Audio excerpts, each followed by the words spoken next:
ఎడతెరిపినివ్వకుండా కురుస్తున్న వర్షాలకు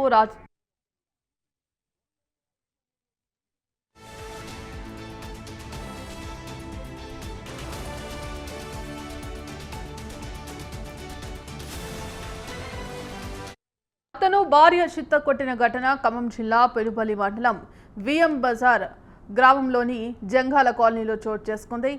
జంగాల కాలనీలో గంగారం లక్ష్మి దంపతులు 35 సంవత్సరాల నుంచి నివాసిస్తున్నారు. గంగారం మద్యానికి బానిసవడంతో భార్యాభర్తల మధ్య తరచుగా గొడవలు జరుగుతుండేవి.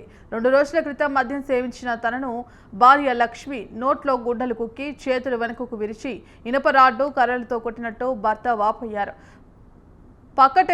పక్కటెముకలు విరిగి భరించరాని నొప్పి వస్తుందన్నారు. లక్ష్మిపై విఎం బజార్ పోలీస్ స్టేషన్లో ఫిర్యాదు చేయడంతో పోలీసులు కేసు నమోదు చేశారు. బాధితుడిని ఖమ్మం ప్రభుత్వ ఆసుపత్రికి తరలించారు.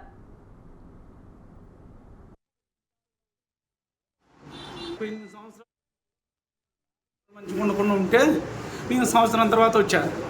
వస్తే డబ్బులు కావాలి అది ఇదేనని అంటే డబ్బులు ఇప్పుడు నా దగ్గర లేవులే, మరి తర్వాత చూద్దామని నేను అన్నా.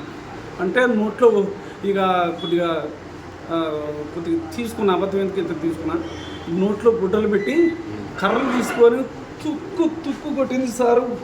దెబ్బలు తగలని చోట్లేదు, తుక్కు కొట్టింది. చచ్చిపోతాను నేను. ఇవన్నీ పలిగిపోయినాయి, ఇరిగిపోయినాయి, బొక్కలు 4 బొక్కలు ఇరిగిపోయినాయి. 2 పిల్లగాడు కూడా కొట్టిండు, కాకపోతే పిల్లగాడు తక్కువ. అది తీసుకొని కొట్టింది, పడేసి తుక్కు కొట్టింది సారు.